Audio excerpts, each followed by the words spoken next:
you made it this far into the video, you have an above average attention span. Wow, lovely. New place? Yes, I am, as it stands, out on my own in this, the magnificent land of the free. And I'm really just feeling so unburdened by what has been. But as the great Confucius said, it's now or never. And so it's now.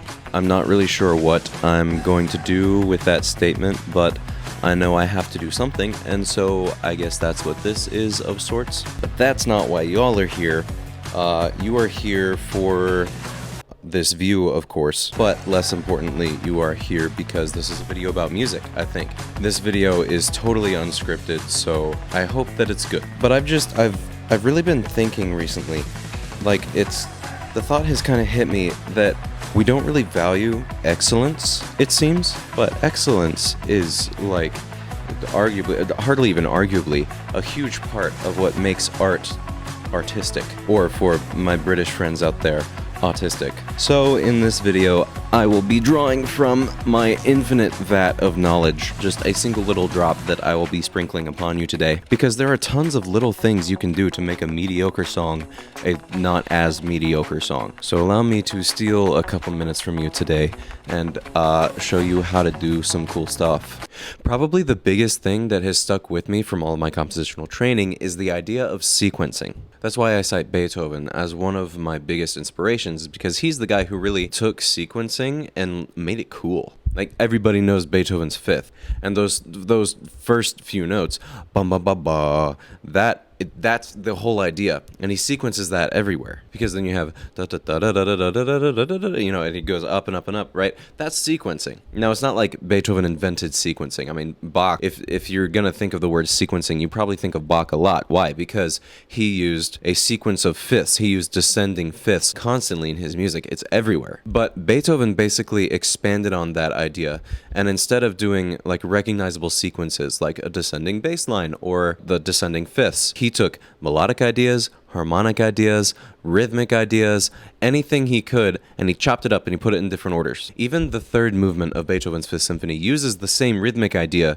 from the first movement, the ba-ba-ba-ba, but he does it in completely differently with a different melody and different feel, because the first movement is ba-ba-ba-ba, ba-ba-ba-ba, right? And then in the third movement it goes bum-ba-ba-ba, dun-dun-dun-dun, dun-dun-dun-dun, da-da-da-da, and it's so similar, but it's so completely different. But it's not just that kind of sequencing that I'm going to talk about. In fact, I'm going to be talking about my own pieces and show you how I made them better, basically. Because it's very easy to come up with simple ideas, but taking those ideas like da-da-da-da, and making them into a whole symphony is completely different. All right, so to give you a couple examples and explain what I'm talking about, I'm going to go very quickly through this thing that I've actually posted on Instagram, but I just haven't talked about it yet.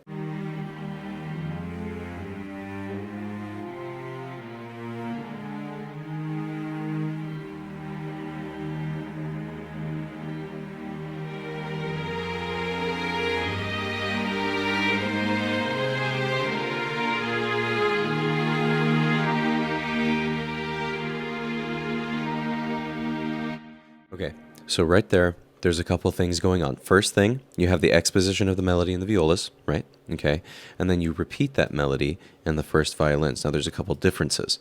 The first time you go through the melody, it goes like this. Okay, second time it goes like this. Right? Okay, and then the next thing is that at the end, you have one extra note here in the first violins as opposed to in the violas to give it some forward movement, because the bass and the violas are staying the same. So there's a principle already. You can repeat your melody or whatever idea that you have, but when you repeat it, do one or two things different, like I did here. I changed where the melody was placed at the beginning. I didn't change any rhythms, nothing like that. I didn't change any harmonies, really. Well, I did change the harmonies. So there, you can change harmonies too. But add some notes, take away some notes, put them in different places, little things like that. They make a big difference. Next, we have a little transition spot over in these couple measures. But the part that you want to hear is actually from this note down to here. This is what I sequence. Just those three notes. just those 3 notes, just like Beethoven, da da da da, right? That's only 2 notes that he sequenced. So these 3 notes right here, I do them over here again, but I do them shorter, and then I do it again. So here, let's just listen real quick, and then I'll talk about it.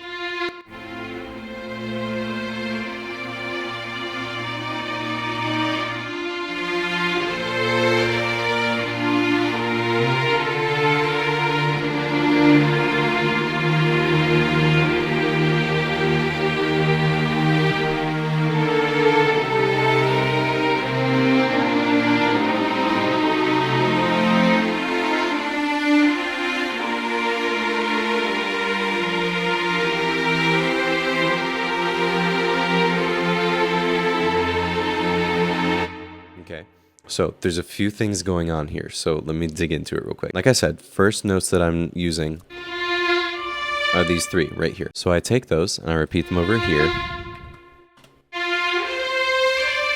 right? And then I take that same feel, that same rhythm, and I drop it down, and instead of going up by a half step, I go up by a fourth. Then I basically repeat what I did in this measure, but I do it on different notes.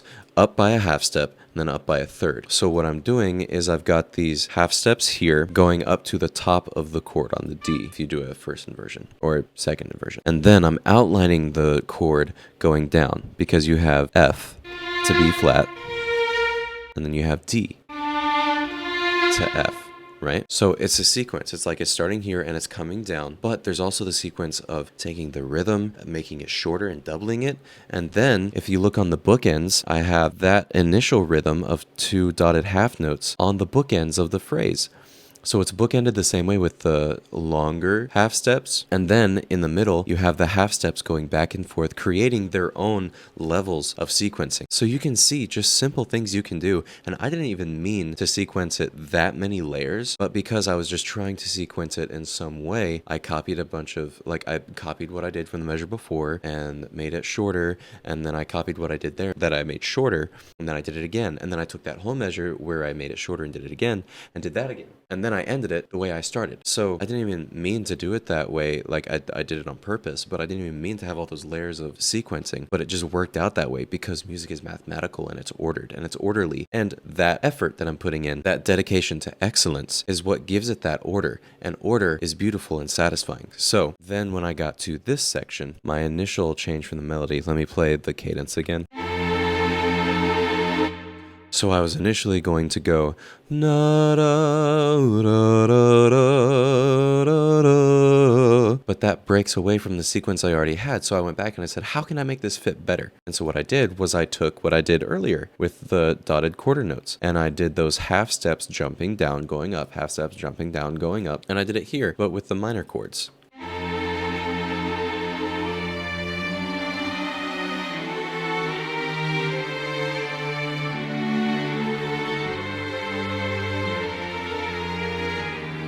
See there, I ended it with that bookend idea again. So yeah, that's what I'm going to give you today. So that's just a quick look into how I use sequencing. A couple things you can remember: repeat melodies, but do them a little differently, change rhythms, change pitches, change shapes, change durations, do whatever you want to do, but just base it upon material that you've already established. And then when you use sequencing, it makes your music more orderly, and that draws more people to it because it's easier to understand, and that makes it very artistic.